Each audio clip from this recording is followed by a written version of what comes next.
আজকে আমরা পড়বো সেকেন্ড লেকচার। কোন চ্যাপ্টার? Organism and reproduction. ঠিক ধরেছো।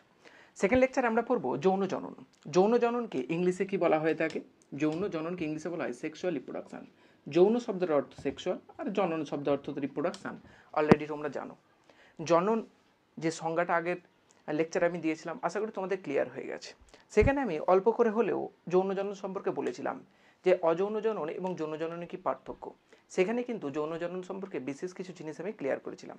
সেগুলোর উপর ভিত্তি করেই যৌন জননের জিনিসগুলো হবে এবং সেখান থেকে কিছু এক্সট্রা ডেটা আমরা পড়বো।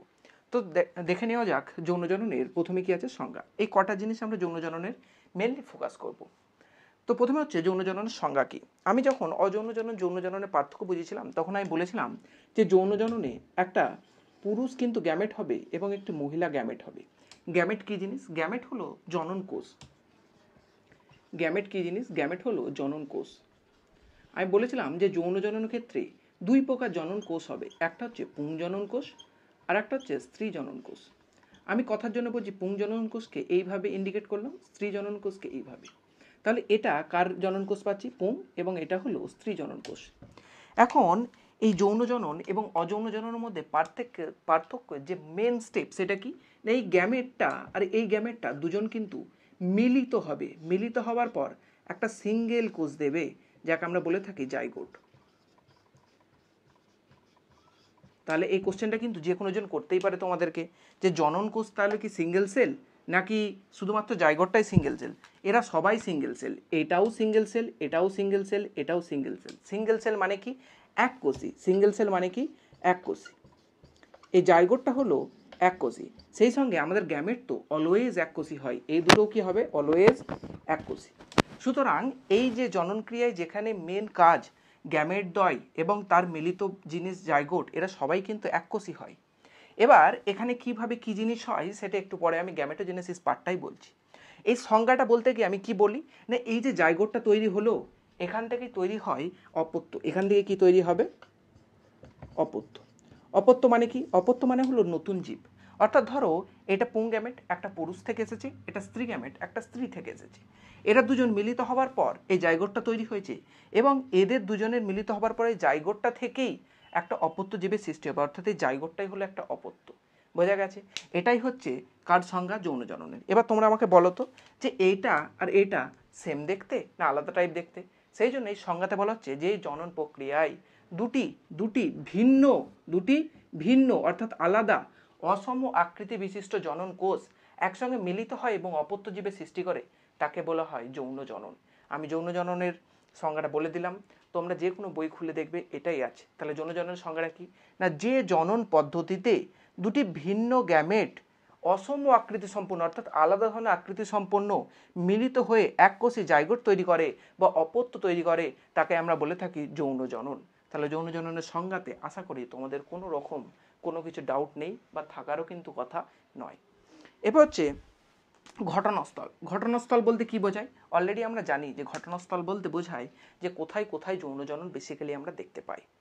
যৌন জনন অযৌন জননের পার্থক্যের সময় বলেছিলাম অযৌন এটা একটু নিচু ক্যাটাগরি জনন পদ্ধতি, আর যৌন জনন একটু উন্নত ব্র্যান্ডেড ক্যাটাগরি, যেটা কারা ইউজ করে? মানুষ ইউজ করে, উন্নত প্রাণীরা ইউজ করে। তাহলে প্রশ্ন, অযৌন জনন কি নিম্ন শ্রেণীর প্রাণীদের দেখা যায় না? ঠিক আছে, এখানে একটা জিনিস তো আমি লিখেই দিলাম, 1 নম্বর লিখে দিলাম উন্নত প্রাণী।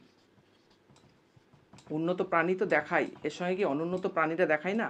না, বিশেষ কিছু অনুন্নত প্রাণীও আছে, তারাও কিন্তু যৌন জনন দেখায়, যেমন প্যারামেসিয়াম। একটু পরে গিয়ে প্যারামেসিয়াম কিভাবে অনুন্নত হবার পরেও যৌন জনন করে সেটা নিয়ে আমি ডিসকাস করছি। তাহলে ঘটনাস্থল হয়ে গেছে, উন্নত প্রাণীতে দেখা যায় এবং কিছু কিছু অনুন্নত প্রাণীতেও দেখা যায়, যেমন প্যারামেসিয়াম, মিউকর, এগুলো তো দেখতে পাই আমরা কি যৌন জনন। তারপর হচ্ছে বৈশিষ্ট্য। এই যৌন জননের বৈশিষ্ট্য আমি অলরেডি অযৌন জননের পার্থক্য বলার সময় বলেছিলাম। প্রথমেই কি এর প্রধান বৈশিষ্ট্য কি হবে? প্রথমেই হবে এটা জনন কোষ। এদের কিন্তু পুং গ্যামেট স্ত্রী গ্যামেট দুটোই কিন্তু প্রেজেন্ট থাকতে হবে। গ্যামেট অর্থাৎ জনন কোষ না থাকলে কিন্তু যৌন জনন হবে না, মাথায় যেন থাকে। তাহলে প্রথম বৈশিষ্ট্য কি হবে? জনন কোষ। এর রিলেটেডই একটা জিনিস আসবে, জনন কোষ যখন আছে তার মানে দুটো ভিন্ন জনন কোষ আছে। দুটো ভিন্ন জনন কোষ আছে মানে কি বোঝায়? না দুটো আলাদা রকমের কোনো প্যারেন্ট থেকে বা দুটো হচ্ছে আলাদা জীব থেকে কিন্তু এই গ্যামেট দুটো এসেছে। তাহলে প্রথম পয়েন্টটাই যদি আমি লিখি তাহলে কি লিখবো না এই যৌন জননের জন্য দুটি আলাদা প্রাণীর কিন্তু সবসময়ই প্রয়োজন পড়বে। এবার প্রশ্ন যে আমরা তো স্যার কেঁচোর নাম পড়েছি, কেঁচো তো একটা প্রাণী, সে নিজেই সেক্সুয়াল রিপ্রোডাকশন করে এবং বাচ্চার জন্ম দেয়, তাহলে স্যার সেটা কী করে হলো? দেখো একটা জিনিস আমরা হচ্ছে একটু পরে গিয়ে ডিটেলসেই পড়বো, সেটা হলো উভলিঙ্গ। কি জিনিস? উভলিঙ্গ। উভলিঙ্গ মানে কিছুই না, উভ মিন উভয়, লিঙ্গ মিন সেক্সুয়াল অর্গান, অর্থাৎ কোনো একটা প্রাণীর বডিতে যদি দুটো সেক্সুয়াল অর্গানই প্রেজেন্ট থাকে তখন তাকে আমরা বলবো উভলিঙ্গ। জেনারেলি আমরা দেখতে পাই পুরুষের একটা সেক্সুয়াল অর্গান থাকে, মহিলার একটা সেক্সুয়াল অর্গান থাকে, দুটো একত্রে কি অবস্থান করতে আমরা মানুষের ক্ষেত্রে দেখতে পাই? কম বেশি দেখতে পাই না, কিন্তু এই অনুন্নত যারা প্রাণী হয়ে থাকে তাদের ক্ষেত্রে কিছু কিছু ক্ষেত্রে আমরা দেখতে পাই কি না একটা প্রাণীদেহেই সেক্সুয়াল যে মেলের সেক্সুয়াল অর্গান এবং ফিমেলের সেক্সুয়াল অর্গান অবস্থান করে, তাদেরকে আমরা বলে থাকি উভলিঙ্গ। এদেরকে ইংলিশে বলা হয় হার্মাফ্রোডাইটস। এমন ব্যাপার নয় যে অনুন্নত শুধু দেখতে পাই, উন্নত কিছু প্রাণীতেও কিন্তু হার্মাফ্রোডাইটস আমরা দেখতে পাই। তাদের দেহে যেহেতু দুটো সেক্সুয়াল অর্গান একসঙ্গে প্রেজেন্ট আছে, তাই তারা কিন্তু একটা জীব হলেই তারা কিন্তু জননক্রিয়া সম্পূর্ণ করতে পারে। তাহলে এটা কিছু কিছু জায়গায় ব্যতিক্রম দেখা যায়, কাদের ক্ষেত্রে না হার্মাফ্রোডাইটস। তোমাদেরকে যদি জিজ্ঞাসা করে যে যৌন জননের জন্য কি সবসময় দুটো জীবের প্রয়োজন পড়ে, হ্যাঁ ম্যাক্সিমাম ক্ষেত্রে দুটো জীবের প্রয়োজন পড়ে, কিন্তু কিছু কিছু জায়গায় যারা উভলিঙ্গ প্রাণী তাদের একটা জীব দিয়েও কিন্তু জননক্রিয়া সম্পূর্ণ করতে পারে। ঠিক আছে, প্রথম বৈশিষ্ট্য। দ্বিতীয় বৈশিষ্ট্য কি? দুটো ভিন্ন গ্যামেটের প্রয়োজন। 3 নম্বর বৈশিষ্ট্য কি? শুধু গ্যামেট হয়ে গেলেই কি হবে? গ্যামেট তো অযৌন জননেও থাকে কিছু কিছুতে, তাহলে 2 নম্বর কি না দুটো ভিন্ন গ্যামেটের প্রয়োজন। 3 নম্বর কি? দুটো শুধু গ্যামেট হলেই চলবে না, তাদের কিন্তু কি হতে হবে বলো? কি হতে হবে? ফার্টিলাইজেশন। এটা কিন্তু 3 নম্বর পয়েন্ট। 4 নম্বর পয়েন্ট এইভাবে তোমরা লিখতে পারো যে ফার্টিলাইজেশনের পরে জাইগোট তৈরি হবে, তারপর জাইগোট বৃদ্ধি পাবে। এগুলো হচ্ছে যৌন জননের মেনলি বৈশিষ্ট্য। এরপর যদি জিজ্ঞাসা করে যে এই বৈশিষ্ট্যের মধ্যে কোষ বিভাজনের কি রোল আছে, না এই গ্যামেট যখন তৈরি হবে সেই পদ্ধতিকে বলা গ্যামেটোজেনেসিস। একটু পরেই আমি সেটা বলছি। এই গ্যামেটোজেনেসিস পদ্ধতিতে কিন্তু মিওসিস প্রক্রিয়া হবে। মিওসিস প্রক্রিয়া হলে কি হয় জাস্ট একটুখানি ডিটেলস বলছি, এই লাইনে ফার্দার কিন্তু তোমাদের যখন পার্টিকুলার চ্যাপ্টার পড়বে হিউম্যান রিপ্রোডাকশন, সেখানে তো প্রচুর গ্যামেটোজেনেসিস সম্পর্কে ফুল ডিসক্রিপশন দিয়েছে। সেই সঙ্গে তোমরা যখন প্ল্যান রিপ্রোডাকশন পড়বে সেখানেও কিন্তু সম্পূর্ণ ডিসকাশন পাবে। সুতরাং বৈশিষ্ট্যগুলো আশা করি 3-4টে যদি জানতে পারো সেগুলো তোমরা অযৌন জননের জন্য পার্থক্য লিখতে পারবে এবং যৌন জননের বৈশিষ্ট্য আসলেও লিখতে পারবে। এরপর হচ্ছে পদ্ধতি। পদ্ধতি বলতে কি বোঝায় না এই সেক্সুয়াল বা হচ্ছে যৌন জনন কটা ধাপে ধাপে হতে থাকে। জেনারেলি এনসিআরটি লিখেছে 3টে ধাপ। কটা ধাপের কথা লিখেছে এনসিআরটি? এনসিআরটি লিখেছে 3টে ধাপের কথা। 3টে ধাপ বলতে কি আমাদের মেন যে জিনিসটা যৌন জনন বা সেক্সুয়াল রিপ্রোডাকশনের প্রয়োজন সেটা কি? সেটা হলো ফার্টিলাইজেশন। ফার্টিলাইজেশন মানে কি? ফার্টিলাইজেশন মানে হলো নিষেক। কোন জিনিসটা নিষেক? এই যে দুটো মিলিত হলো এটাকে বলবো নিষেক। তো এই ফার্টিলাইজেশনের উপর বেস করে এনসিআরটি 3টে ভাগ করেছে। কি ভাগ করেছে না ফার্টিলাইজেশনের পূর্বের ভাগ সেটাকে বলবো প্রি ফার্টিলাইজেশন, এটাকে কি বলবো প্রি ফার্টিলাইজেশন। আর ফার্টিলাইজেশনের পরে তাকে আমরা বলবো পোস্ট ফার্টিলাইজেশন। বাংলায় কি বলবো? প্রি ফার্টিলাইজেশন মানে নিষেক পূর্ববর্তী ঘটনা, পোস্ট ফার্টিলাইজেশন মানে নিষেক পরবর্তী ঘটনা। এই প্রি ফার্টিলাইজেশন এখানেই আমরা পাবো একটা বিশেষ জিনিস, তাকে বলা হয় গ্যামেটোজেনেসিস।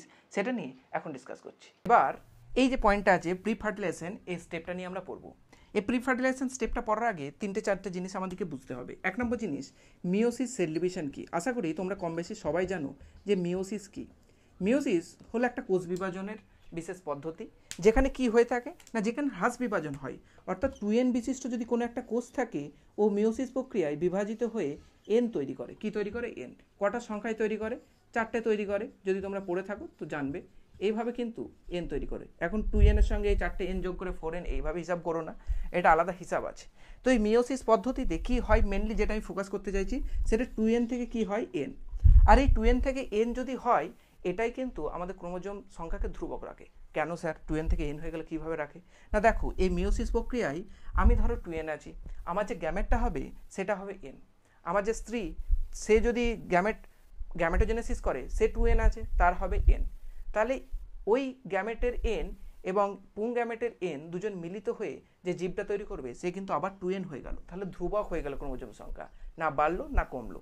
তাহলে সেই ক্ষেত্রে মিওসিস কিন্তু খুব প্রয়োজনীয় একটা স্টেপ কোষ বিভাজনের, যেটা আমরা কোথায় দেখতে পাই? জেনারেলি দেখতে পাই এই পদ্ধতিতে। তার নাম কি? গ্যামেটোজেনেসিস। গ্যামেটো শব্দটা তো স্যার শোনা শোনা লাগছে। গ্যামেটো মানে কি? গ্যামেট। গ্যামেটো মানে কি? গ্যামেট।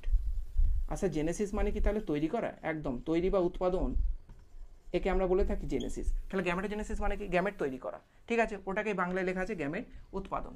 এই গ্যামেটোজেনেসিস পদ্ধতিতে এই মিওসিস পদ্ধতি কিন্তু আবশ্যিক হবেই, মিওসিস কিন্তু হবেই। এখন প্রশ্ন যে স্যার যারা গ্যামেট তৈরি করে না তাদের ক্ষেত্রে তাহলে ক্রোমোজোম সংখ্যা কীভাবে ধ্রুবক থাকে? দেখো জেনারেলি এই যে পদ্ধতিটা বলছি গ্যামেটিক মিওসিস, এটা আমরা ডিসকাস করব। বাকি যে দুটো জিনিস জানতে হবে সেটা হলো zygotic meiosis, sporic meiosis. Sir zygotic meiosis মানে কি? আমি জাইগোট কিছুক্ষণ আগেই বললাম যে দুটো গ্যামেট যদি একসঙ্গে মিলিত হয়ে যায় তখন তাকে আমরা বলি জাইগোট। কথার জন্য বলছি, কিছু কিছু প্রাণী পাবে আমরা যেমন 2n মেন বডি, কিছু কিছু প্রাণী পাবে তাদের হচ্ছে n মেন বডি। তাহলে এটা একটু ডিসক্রিপশন বলি, দেখো তাদের যদি n মেন বডি হয় তাদের সঙ্গে আর একটা n বডি যুক্ত হয়ে গিয়ে জাইগোটটা তৈরি করে 2n। কারণ কি? এখানে কোনো রকম গ্যামেট তৈরি হয় না, এখানে কোনো রকম মিওসিস হয় না। কাদের ক্ষেত্রে? যাদের বডিটাই হ্যাপ্লয়েড, তাদের ক্ষেত্রে হয় না, তাদের জাইগোট তৈরি হলো 2n। এবার 2n তৈরি হলে তো নিজেদের যা জীব হ্যাপ্লয়েড তার থেকে তো ডবল হয়ে গেল, তো ডবল হলে হবে না, তো একে কি করবে তখন মিওসিস প্রক্রিয়ায় এই নিজের যে জীবের যে আকৃতি সেটা আসবে। কথার জন্য বলছি, ধরো আমার কাছটা 5টা পেন আছে এবং একটা স্কুলের নিয়ম যে 5টা পেন নিয়ে তুমি স্কুল যেতে পারবে না, 5টা পেনের কম না 5টা পেনের বেশি। এবার ধরো 5টা পেন আর আরেকজনের 5টা পেন, আমি মিলিয়ে 10টা পেন নিয়েছি। 10টা পেন নিয়ে আমি বাইরের কোনো একটা ছেলেকে দেবো হয়তো যে স্কুলে যাতে যেতে পারে। তাহলে বলো তো এই 5টা পেন আর 5টা পেন মিলিয়ে 10টা পেন আমি বাইরের যে ছেলেটাকে দিচ্ছি সেখান থেকে কজন যেতে পারবে বাইরে স্কুলে যেতে পারবে? অবশ্যই 2জন। কারণ স্যার কি 5টা পেন হলে তবেই সে স্কুলে যেতে পারবে। একই ব্যাপার, এদেরও 2n হয়ে গেছে ঠিক আছে, কিন্তু জীবটার ক্রোমোজোম সংখ্যা হবে n, সুতরাং এই 2n থেকে n করার একটাই পদ্ধতি আছে, সেটা কি? মিওসিস। তো এই ধরনের মিওসিসকে আমরা বলি জাইগোটিক মিওসিস। এরকমই একটা মিওসিস দেখা যায় যেটা প্ল্যান্ট রিপ্রোডাকশনে পড়াবো, সেটা হচ্ছে স্পোরিক মিওসিস। অর্থাৎ স্পোরের মিওসিস হবার ফলে n অর্থাৎ হ্যাপ্লয়েড কিন্তু স্পোর তৈরি হয়, সেটা নিয়ে পড়বো। আর এখন যেটা পড়বো সেটা হলো গ্যামেটিক মিওসিস, অর্থাৎ গ্যামেট কীভাবে মিওসিস প্রক্রিয়াতে তৈরি হয়। তো দেখো এই গ্যামেট জেনারেলি দুটো পদ্ধতি হয়ে থাকে, একটা পুরুষদের ক্ষেত্রে আর একটা মহিলাদের ক্ষেত্রে। আমি মানুষের কথাই ধরে চলছি। পুরুষদের ক্ষেত্রে স্পার্ম তৈরি হয় গ্যামেট হিসাবে, তার পদ্ধতির নাম হলো স্পারমাটোজেনেসিস। কি নাম? স্পারমাটোজেনেসিস। আর মহিলাদের ক্ষেত্রে তৈরি হয় ওভাম গ্যামেট হিসাবে, তাদের পদ্ধতিকে আমরা বলি উজেনেসিস। কি বলি? উজেনেসিস। তো এই স্পারমাটোজেনেসিস উজেনেসিস দুটোতেই কিন্তু আমরা দেখতে পাবো মিওসিস। এইটা যদি তৈরি হয় তখনই আমরা দেখতে পাবো হ্যাপ্লয়েড। কি তৈরি হয়েছে? এটা হ্যাপ্লয়েড স্পার্ম, এবং সেই সঙ্গে এখানে ওভাম দেখব, সেটাও কি হবে? Haploid ovum. তাহলে এই হ্যাপ্লয়েড স্পার্ম এবং হ্যাপ্লয়েড ওভাম দুটো যদি ফার্টিলাইজ করে, নিষেক করে, তখন কিন্তু এরকমই আমরা একটা জাইগোট পাবো। ঠিক আছে, যেটা কি হবে? 2n হবে। ঠিক আছে, এই 2nটা কিন্তু আর ডিভাইড করবে না, কারণ মানুষের ক্ষেত্রে এই পুরুষটাও হয় 2n আর এই মহিলাটাও হয় 2n। তারা মিওসিস করে। কি করে? মিওসিস করে। মিওসিস করে স্পারমাটোজেনেসিস এবং উজেনেসিসের মাধ্যমে কি দেয় না, স্পার্ম দেয় এবং ওভাম দেয়। তারা দুজন মিলিত হয়ে গিয়ে তৈরি করে জাইগোট। আর এই জাইগোটটাই আবার মেন বডি হয়ে যাবে। ধরো এই পুরুষ হলো বা মহিলা হলো তৈরি, তাহলে সে আবার গ্যামেট তৈরি করবে n, আবার n, দুটো একসঙ্গে মিলিত হয়ে করবে। এটা মানুষের ক্ষেত্রে উদাহরণ দিয়ে বললাম। তাহলে এটা কি হয়ে গেল? গ্যামেট ফার্টিলাইজেশন হয়ে গেল। ঠিক আছে, গ্যামেট ফার্টিলাইজেশনের পর কি তৈরি হলো? জাইগোট। এবার এখানেই বাংলা বইগুলোতে কিন্তু বলেছে যে এই পোস্ট ফার্টিলাইজেশন দুটো স্টেপ নিয়ে গঠিত। আমি সেই মতোই পড়াই, বাংলার মতোই পড়ে দিই। ওরা বলছে যে যে ভ্রূণটা তৈরি হবে তার প্রথমে কি হবে? গঠন। তারপরে স্টেপ, এটাকে 3 নম্বর স্টেপ বলেছে। আর 4 নম্বর স্টেপ বলছে ভ্রূণ যে তৈরি হবে সে ভ্রূণের হবে বৃদ্ধি। এর এই 4টে স্টেপ ইউজ করেছে, আমি বাংলা বইয়ের মতে তোমাদের 4টে স্টেপ করে দিলাম। এটাই হচ্ছে কি না যৌন জননের পদ্ধতি। তাহলে যৌন জননের পদ্ধতি এনসিইআরটির মতে কটা? 3টে। বাংলা বইয়ের মতে কটা? 4টে। ঠিক আছে, এই জিনিসটা যদি মনে থেকে যায় তাহলে কিন্তু তোমরা বেসিক যে কনসেপ্টগুলো ওগুলো কোনো রকম ভুল করবে না, আর কোনোভাবেই ভুল হবে না। এরপর যেটা পড়বো আমরা প্রকারভেদ, অর্থাৎ যৌন জনন প্রকার, মানে কীভাবে বা কী কী প্রকারভেদ আছে হতে পারে।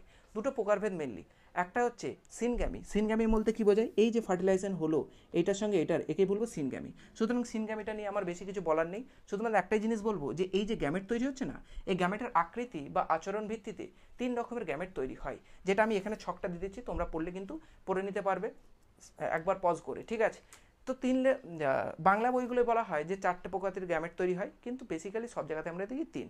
প্রথমে অ্যানাইসোগ্যামি, তারপর আইসোগ্যামি, তারপর হলো উগ্যামি। অ্যান মানে আলাদা টাইপ, আইসো মিনস সেম বা সমান, আইসোগ্যামি, গ্যামি মিন গ্যামেট। তাহলে আইসোগ্যামি মানে কি? সমান আকৃতি, সমান বৈশিষ্ট্যযুক্ত গ্যামেটকে বলবো আইসোগ্যামি। আর ভিন্ন টাইপের যদি হয় তাকে বলবো অ্যানাইসোগ্যামি। আর উগ্যামি মানে কি? অনেকটা আলাদা। উন্নত প্রাণীদের জেনারেলি উগ্যামি আমরা দেখতে পাই, নিম্ন শ্রেণীর প্রাণীরাও দেখতে পাই, এমন ব্যাপার নয়। তো তাদের ক্ষেত্রে দেখতে পাই পুরুষটা তুলনামূলক অনেক ছোট সাইজের হয় পুরুষের গ্যামেটটা, এবং মহিলা গ্যামেটটা তুলনামূলক বড় সাইজের হয়। এখানে ছকটা দিয়ে দিচ্ছি, এই ছকটা কিন্তু খুব ইম্পর্টেন্ট, যেটা বললাম বেসিক্যালি এটাই মনে রাখবে, তারপরে বাকিগুলো সব কিন্তু পারবে। তো সিনগ্যামি হলো। এবার কনজুগেশন সম্পর্কে বেশি কিছু জানার প্রয়োজন নেই, কারণ এখান থেকে কোনো দিন কিছু কোশ্চেন কিন্তু দেয়নি।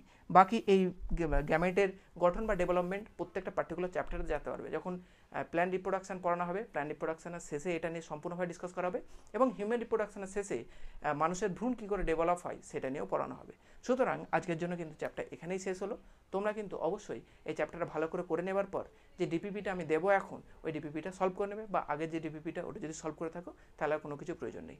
আমাদের চ্যাপ্টার রিপ্রোডাকশন অর্গানিজম এখানেই শেষ হলো। Thank you all.